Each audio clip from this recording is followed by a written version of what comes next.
Buenos días, en algunos casos buenas tardes. Les saluda Boris Muñoz desde la ciudad de Cochabamba. Recomendaciones para iniciar el curso corto de Copyman, las acostumbradas, que por favor mantengan el micrófono silenciado, como también el video detenido para que no haya interferencias. En su caso, vamos a otorgar unos minutos al finalizar la presentación para que ustedes puedan habilitar el micrófono y realizar preguntas.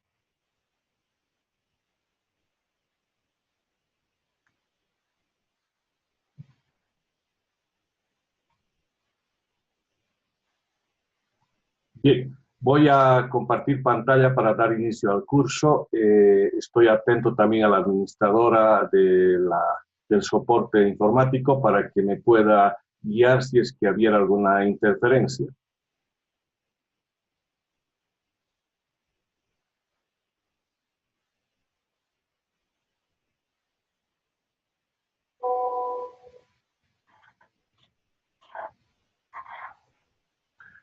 Bueno, me imagino que todos ven en pantalla la carátula de la presentación. El tema de hoy, bajo esta organización de cursos cortos de mantenimiento, confiabilidad y gestión de activos, titula Indicadores multijerárquicos y multicriterio para la medición del rendimiento de mantenimiento. Yo represento a la Asociación Boliviana de Mantenimiento, de la cual soy el presidente nacional, y estoy respondiendo a la gentil invitación de Gerardo Trujillo, a quien veo en pantalla. Gerardo, ¿cómo estás? Buenos días. Sin más, voy a dar inicio a la presentación, que espero dure entre 25 y 28 minutos.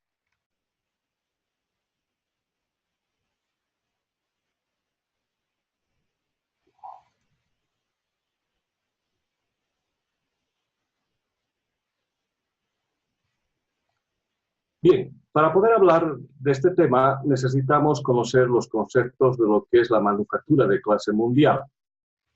En el año 80, Richard Stromberger ha propuesto un concepto para este tema que guarda relación con la experiencia que tuvo de recoger estrategias industriales que se habían implantado en Japón bajo el enfoque de la mejora continua Kaizen, pero adaptado a la cultura occidental, que les permita a las empresas americanas el poder competir, en este caso desde el interior de la manufactura. Este modelo de manufactura de clase mundial recoge procesos de planta con intención de aumentar el rendimiento de compañías y estandarizarlo a nivel mundial con ayuda de americanos, europeos y japoneses, tal como citaron Howes y Wheelwright en el año 1984. De acuerdo a lo que yo he podido estudiar el estado del arte, en realidad el TPM evolucionó del Just in Time, del TQM calidad total, del TIE, y a su vez el modelo WCM, World Class Manufacturing, fue una evolución del TPM.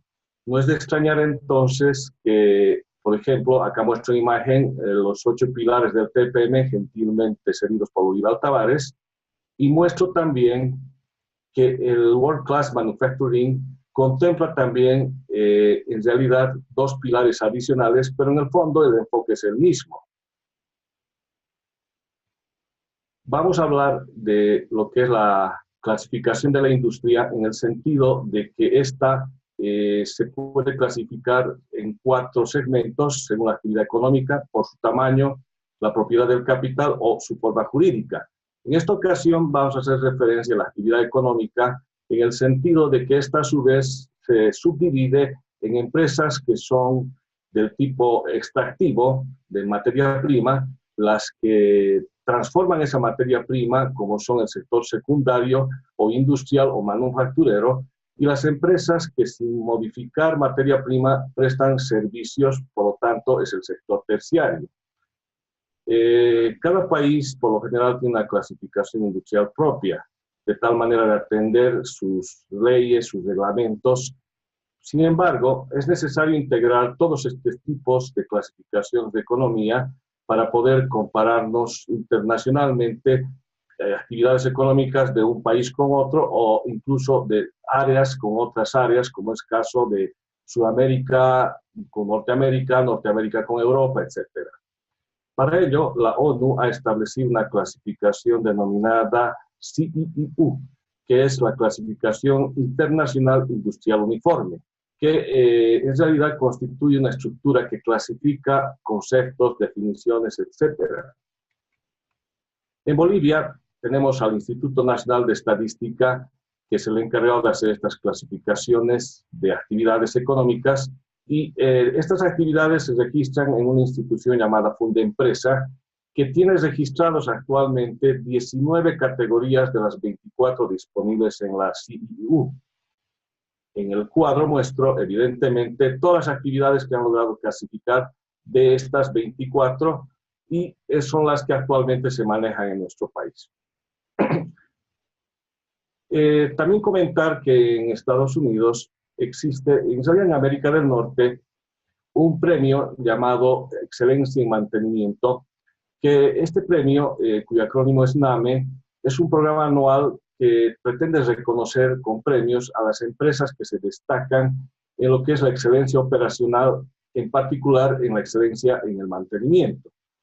Entonces, este premio lo otorgan anualmente a plantas que demuestran que tienen una garantía para poder operar con excelencia operativa. Los objetivos de este premio son los que muestro en pantalla, ¿ya? Y se trata de incrementar la conciencia, identificar líderes, buscar la mejor marca para que permita a las demás empresas que puedan emular exitosamente estrategias de mantenimiento con los beneficios que conlleva. Entonces, este premio es organizado en Estados Unidos basado en una clasificación de industrias tal como la quiso la ONU y tal como la que tenemos en Bolivia, por ejemplo. Sin embargo, también el SMRP, que es la Sociedad de Profesionales en Consejería de Mantenimiento de la Federación Europea de Sociedades de Mantenimiento, ha clasificado con base también en una segmentación de la industria sus indicadores de mantenimiento denominados indicadores armonizados. Ahora que hemos definido lo que es la manufactura de clase mundial, podemos entonces preguntarnos cuál sería el concepto de mantenimiento de clase mundial. Yo recuerdo que en el año más o menos 2006, cuando estaba haciendo mi posgrado, pregunté a un profesor mío, Luis Felipe VI, que radica en Italia, ¿cuál es el concepto de mantenimiento de clase industrial? Él me dio un punto de vista que posteriormente formalizó en un documento. Y él dijo así, que es posible denominar mantenimiento de clase mundial al proceso de mantenimiento que satisface requisitos, expectativas relativas a cada momento del desarrollo de la humanidad, contexto social de mercado, relacionados con seguridad, medio ambiente, calidad y economía. Algunos autores creen que este concepto es un enfoque integrado para realizar mantenimiento de activos y que todas puedan entender este concepto dentro de una organización.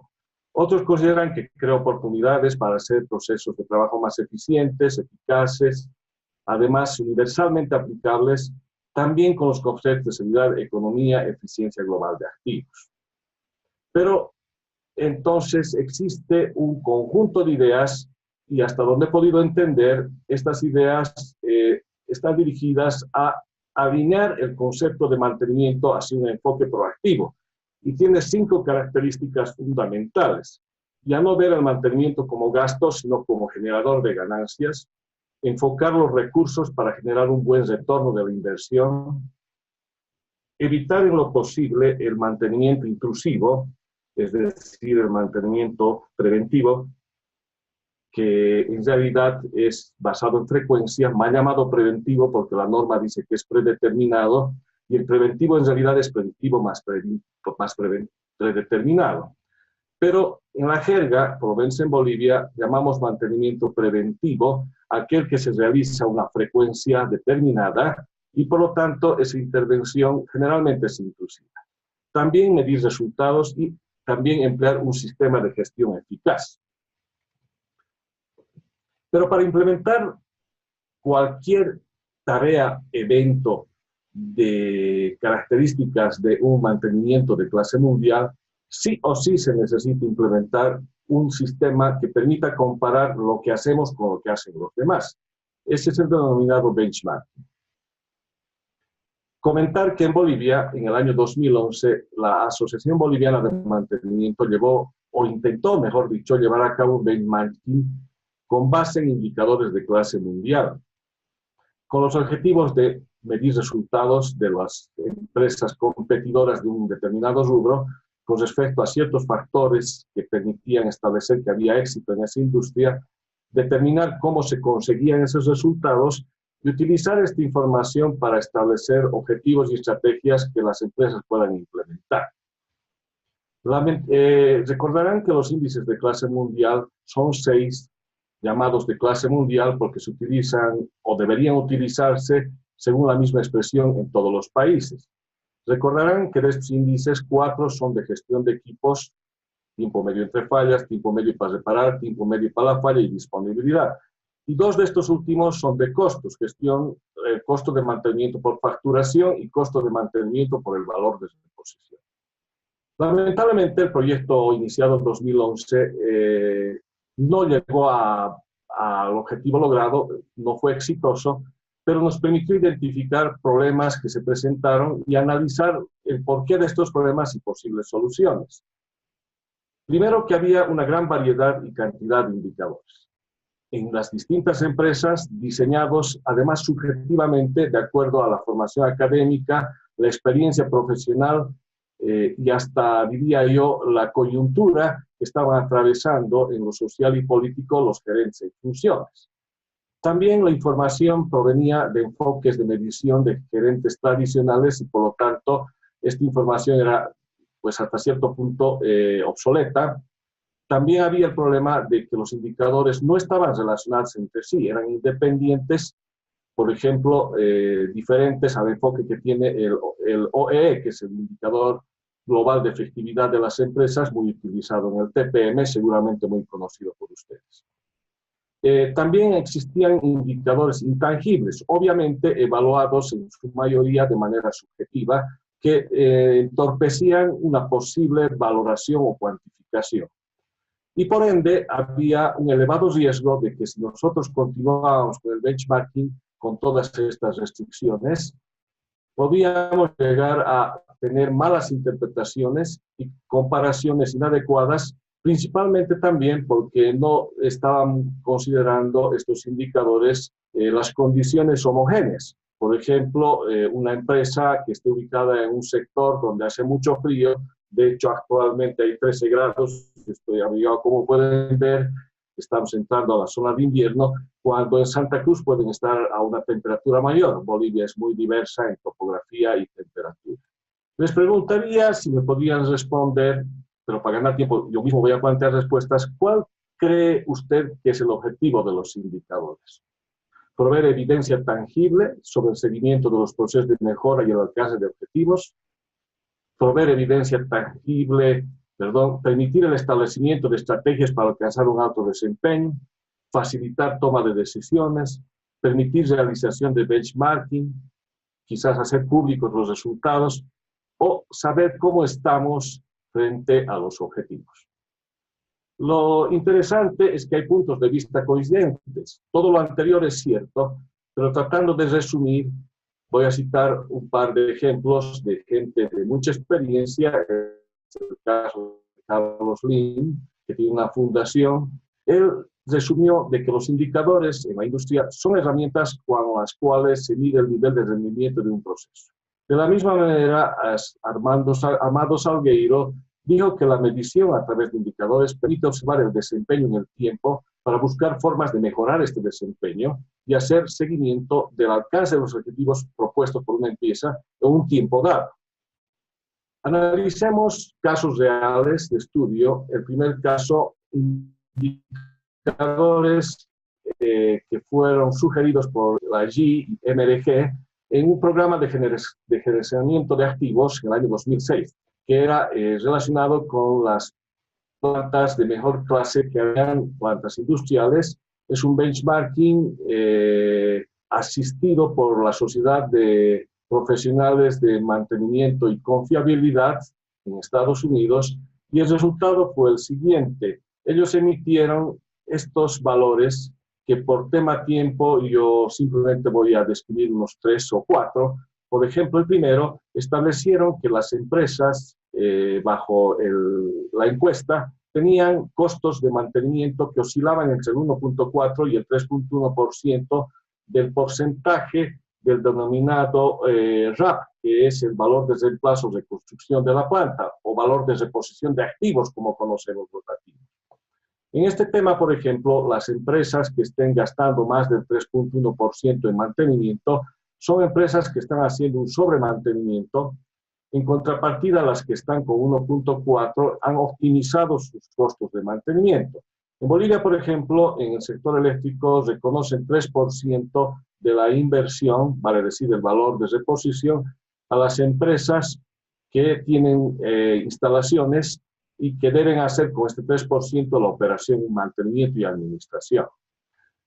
También han establecido que la mayoría de las empresas tienen un stock de repuestos en sus almacenes para fines de mantenimiento, ¿no? Reparación y operaciones del orden de no más del 2%. También de que bajo la óptica del mantenimiento basado en la condición, la curva de intervalo PF, más del 80% de los equipos estaban en la zona de alta confiabilidad, o sea, de buena condición de los equipos, habiendo otros que están en condición regular, mala o pésima.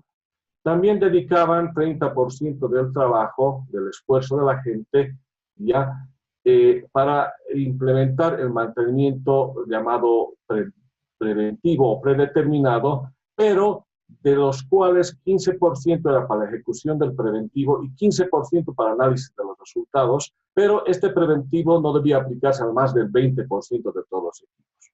De manera similar, dedicaban 50% al predictivo, pero nótese que 15% era para la ejecución de las mediciones y ensayos y 35% para el análisis de resultados. Y ellos no ponían límites, sino sugerían que se implemente el predictivo al mayor porcentaje de equipos que se cubran con la mayor o múltiples tecnologías disponibles. También se hablaba de Six Sigma, calidad total, de alcanzar un 55% de rendimiento neto del personal que a veces está chateando, está perdiendo el tiempo, pero que debía darse la oportunidad de que la gente esté distendida, pero no más allá de un 45%. Además, la necesidad de utilizar sistemas informáticos. ¿A qué conclusiones deberíamos llegar? Todo esto me deja entrever de que este benchmarking debería permitir entonces concluir que para alcanzar a la mejor marca sería que se trabaje con presupuesto óptimo, que se disminuya el capital del inmovilizado en el stock de almacenes, que se profundice y se priorice el predictivo frente al preventivo, más o menos en un porcentaje de 50-30, ¿ya? En consecuencia, quedaría 20 para el correctivo y otras actividades, que se planifique y se programe antes de que se corrija, que se optimice el tiempo neto de trabajo de la gente que a veces opta por tener tareas ociosas y que se soporte todo esto en un sistema informático. Segundo caso de estudio que he logrado obtener en el libro de John Mitchell, en un estudio hecho por la Universidad del 2001, presenta también una serie de indicadores. Por ejemplo, acá hay 2 de clase mundial, coincidentemente 3% máximo para las tareas de mantenimiento, también un 15% máximo del mantenimiento respecto al total facturado, y así una serie de indicadores que también permiten obtener conclusiones parecidas. Que la utilización del RAP para comparar costo de mantenimiento, el RAP es el costo de reposición del activo, del valor del activo para fines de mantenimiento, ese costo no debe ser superior al 3%. El planificado debía ser mayor al 90% frente al reactivo. Bajar los reworks, los retrabajos, bajar las horas extras. Todo ello me permite decir que independientemente de quién o qué institución ha organizado, parece que todo está alineado a mantener valores, indicadores dentro de ciertos rangos máximos. Entonces, con el fracaso que tuvimos respecto a implementar indicadores de clase mundial, hemos estudiado la norma UNE ENT 15341, que establece en total 71 indicadores principales de desempeño. Esta norma literalmente cita que debe proporcionar indicadores clave de rendimiento para apoyar en el logro de la excelencia de mantenimiento y en el empleo de actividades de activos técnicos de manera competitiva. Entonces, en esta norma, también apoyada por la EN 13306, que es el glosario, y la ISS 650-191, se consideran 71 indicadores agrupados según factores externos e internos. Evidentemente, hay factores externos que no son gestionables por las empresas. Por ejemplo, el emplazamiento geográfico, la cultura, el costo de la mano de obra que varía en función a coyunturas sociales, políticas, situación de mercado, leyes, reglamentos, pero también está influido por factores internos, cultura, severidad, tamaño de instalación, el ratio de utilización de la planta, la antigüedad, la criticidad. Entonces, esta norma ya propone utilización de 3 criterios: indicador económico, técnico, organizacional, y 3 niveles jerárquicos. Nivel 1, 2, 3. En el nivel 1 existen tanto los indicadores económicos, los técnicos, los operativos, lo mismo en el 2, lo mismo en el 3.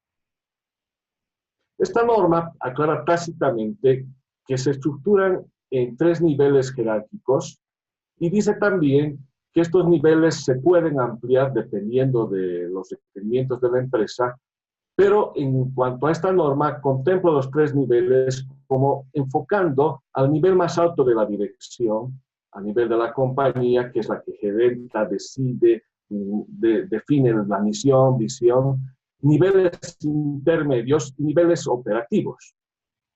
Pero 71 indicadores parece demasiado. Además, si todos estos indicadores son socializados entre la gente, más sus detalles, sus fórmulas, etc., causan confusión, causan desaliento y, dependiendo del nivel del trabajo, algunos son contraproducentes o, al no ser entendidos, pueden motivar que la gente deje de prestarles atención. Esta norma UNE 306 dice, la de definición, terminología, por ejemplo, cuando se trata de definir la disponibilidad, y muchos conocen lo que es la disponibilidad, dice capacidad de un elemento de encontrarse en un estado para desarrollar una función requerida bajo condiciones determinadas durante un tiempo determinado. Pero esta disponibilidad, dependiendo de quién está viendo, puede ser diferente. No es lo mismo la disponibilidad que ve el ente regulador, la disponibilidad que ve la alta gerencia, la disponibilidad que ve el de producción, la disponibilidad que ve el de mantenimiento, la disponibilidad que ve el de medio ambiente, la disponibilidad que ve el de recursos humanos, el de seguridad industrial. Cito, por ejemplo, en la norma, el indicador técnico T1 es el indicador relacionado de disponibilidad relacionado con el mantenimiento. Pero también en el nivel 2 hay un indicador que tiene referencia a la disponibilidad, pero está enfocado ya en los fallos. Y en el nivel 3 hay un indicador técnico T8 que está enfocando también la indisponibilidad, pero bajo el enfoque del total de mantenimiento. Es decir, no solamente el correctivo o no solamente el planificado, sino la suma de todos estos. Entonces, ustedes se darán cuenta que probablemente el nivel 1 está enfocado a alguien que considera que el mantenimiento es necesario y, por lo tanto, no mira la intervención del agente de mantenimiento bajo la óptica de que está perjudicando a la empresa, puede ser una visión gerencial. En cambio, los fallos sí pueden ser de interés tanto a un nivel de dirección media como a la alta dirección, porque los fallos sí son algo que no debería existir. Y también puede haber un nivel donde la disponibilidad sea enfocada por el operador, independientemente si esta indisponibilidad es por mantenimiento programado, por correctivo, por predictivo, por preventivo o por cualquier otra situación relacionada con el área de mantenimiento. Comentarles que, por gentileza de Juan Carlos Villegas de la CIEM, la Asociación Colombiana, con el cual he intercambiado criterios respecto a este tema, él me ha hecho conocer este documento emitido por la Federación Europea de Asociaciones Nacionales de Mantenimiento, que publicó este documento denominado Armonización de Indicadores. Lo interesante es que habiendo una norma en Europa que tiene 79 indicadores, ellos también, igual que nosotros, coincidieron que eran muchos y han seleccionado, han elegido únicamente 29 indicadores. Acá pueden ver la norma, el código de la norma y el código del SMRP con los indicadores que han elegido bajo los nombres que ellos han querido darles, pero para que vean la coincidencia. Entonces ya la institución esta, SMRP, seleccionó únicamente 29 indicadores y los llamó armonizados. De hecho, el colega Juan Pedro Massa de la Asociación Española de Mantenimiento AEM, con el que también he intercambiado criterios, me dijo que inclusive no estaban utilizando sus 29 indicadores, que inclusive les parecía que era demasiado, ¿ya?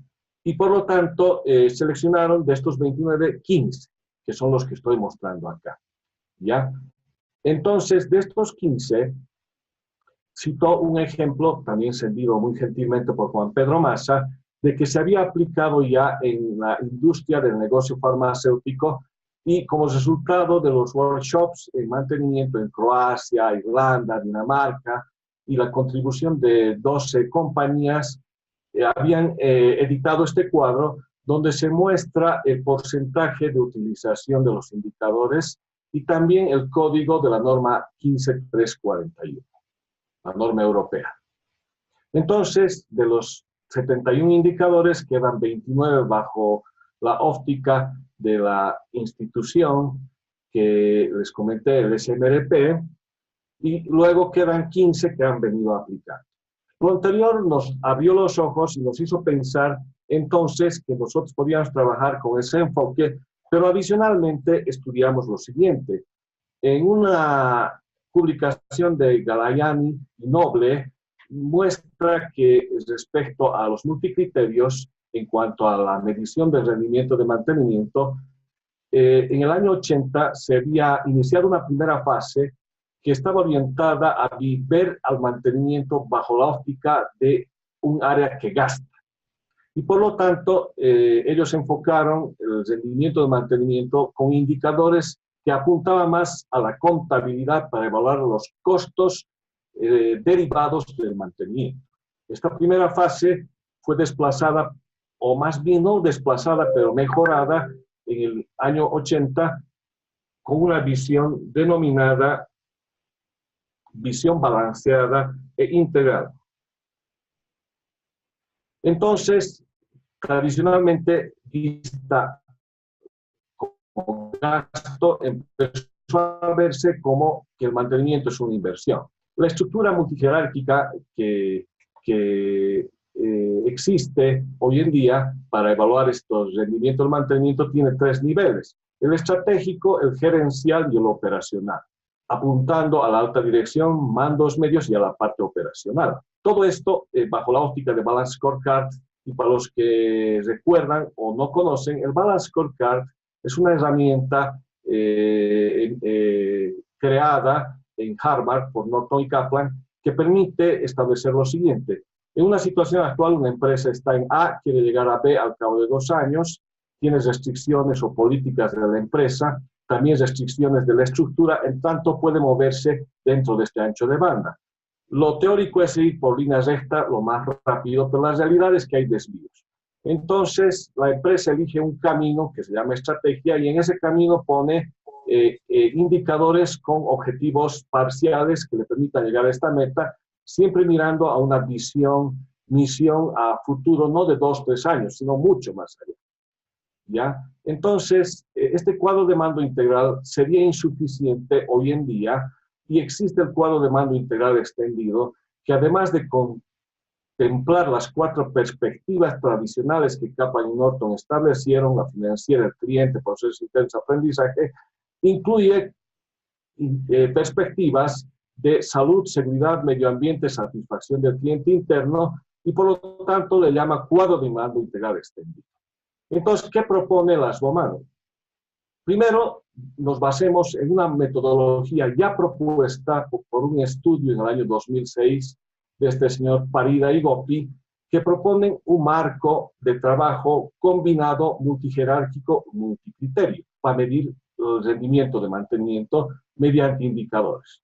Entonces, la propuesta local boliviana es de que de los 29 indicadores propuestos por el SMRP, llamados indicadores, digamos, ya filtrados, más algunos que todavía pueden ser útiles de la norma 15341, se puede aplicar el Balance Scorecard extendido, además una estructura múltiple jerárquica de criterios que permitan obtener indicadores direccionados al personal que necesita conocerlos, no en demasía ni que sean insuficientes, y por lo tanto el modelo propuesto localmente considera 7 criterios y una jerarquía de 3 niveles. De manera similar a la norma EN europea, hay factores externos y factores internos. Hay el enfoque de lo que son los criterios, los 4 criterios del cuadro de mando integral convencional, más otros criterios, totalizando 7 criterios tradicionales: equipos, costos, mantenimiento, aprendizaje, satisfacción, salud, satisfacción al cliente externo, al cliente interno, y 3 niveles, tal también como cita tanto la norma la norma europea, y también estos señores que dijeron que en todas las empresas hay 3 niveles: la alta gerencia, mandos intermedios y operadores. Entonces, de los indicadores 29, más algunos de clase mundial, más el OE, que no está entre los de clase mundial ni en la norma, pero sí es muy útil desde mi punto de vista bajo el enfoque del TPM, hemos seleccionado indicadores y los hemos repartido en función del criterio y en función a quién le interesa. Bajo esta óptica, entonces, hemos obtenido un primer cuadro de mando integral con 3 niveles y 7 criterios. Este primer ejemplo es muy embozador a priori, pero está mostrando ya un cuadro de mando integral con esos criterios y los indicadores que van trazando el árbol o el mapa estratégico, ¿ya? Pero a este mapa estratégico que solamente contempla aspectos de mantenimiento, no pensamos, sino debe incluirse indicadores y otros conceptos de otras áreas de la empresa para, por ejemplo, tener un cuadro de mando semejante a este. Este cuadro de mando, yo fui partícipe de la elaboración en la empresa TDE hace unos, pues, más o menos 10 años atrás, donde se muestran los 4 criterios convencionales del cuadro de mando integral, ¿no? Y los distintos indicadores enlazados. Se puede observar con color morado y flecha morada los que están por encima de lo deseado, con rojo los que se están saliendo del límite, con verde los que están en buen estado, amarillo es una alerta. La propuesta es hacer algo semejante. No es un invento, nadie descubrió la pólvora. De hecho, ya Luis Amendola hace unos años había propuesto, evidentemente, que se podía gestionar mediante un cuadro de mando integral los indicadores de mantenimiento industrial, asociando a la gestión de indicadores financieros, los indicadores técnicos, con estrategias monitorizando la gestión de activos. Y por lo tanto, él propuso ya en esa oportunidad utilizar 6 de estos indicadores del tipo técnico y 4 indicadores financieros. Las conclusiones, finalizando la presentación. Tradicionalmente se ha visto el mantenimiento como un gasto, porque en algunos casos, aún está orientado a la contabilidad de costos. Hay gerentes conservadores que aún les dan demasiada importancia a la evaluación de costos sin ver lo que realmente son los demás factores críticos de éxito. El mantenimiento debe ser visto como una inversión. Para este fin es necesario una visión balanceada e integral de la medición del rendimiento de mantenimiento, que no solamente enfoque lo financiero o contable, sino otros factores de éxito. Finalmente, la propuesta es utilizar un cuadro de mando integral expandido, combinando cuadros de mantenimiento multijerárquicos Multicriterios, los criterios que ustedes crean conveniente. Yo he pensado en 7 para obtener una visión más balanceada e integral respecto al cuadro de mando integral tradicional que en su momento fue elaborado por Norton y Kaplan en Harvard. Además, con indicadores selectivos según los distintos niveles organizacionales de la empresa. Hay indicadores que no le interesan al operador, más bien los confunden. Hay indicadores que pueden ser, digamos, en demasía para un gerente. Habrá que repartir en los distintos niveles y socializar según corresponda. En pantalla muestro mis correos electrónicos que van a quedar grabados, porque eso se está grabando, para que si las preguntas que no puedan emitirlas ahora o no las puedas responder, las podamos atender por esta vía, a tiempo de agradecer, decirles que lo que no se mide, no se conoce, no se controla y nunca se podrá mejorar. Boris, muchas gracias por la presentación. Te saluda Gerardo Trujillo. Esta propuesta de Asboman me parece muy interesante. Creo que tenemos que explotarla un poco más a nivel del Comité Panamericano de Ingeniería de Mantenimiento. En alguna ocasión hicimos también un esfuerzo en 2014 de trabajar con los indicadores panamericanos de mantenimiento que, como bien mencionas, no tuvo mucho eco tampoco. Entonces, creo que estamos un poco más en el momento de tener una voz un poco más amplia, diferentes medios de comunicación. Aquí está inscrito en el chat. Tenemos aquí a gente que conoce perfectamente el tema de indicadores y me gustaría que retomáramos esto ya a nivel de Comité Panamericano. Te agradecemos mucho la participación. Estamos prácticamente sin tiempo para cerrar este evento. Tendremos tu propuesta y tu presentación en el canal de YouTube de Copyman y bueno, pues a todos agradecerles su participación y que nos ayuden a divulgar esta iniciativa de difusión de conocimiento a nivel panamericano.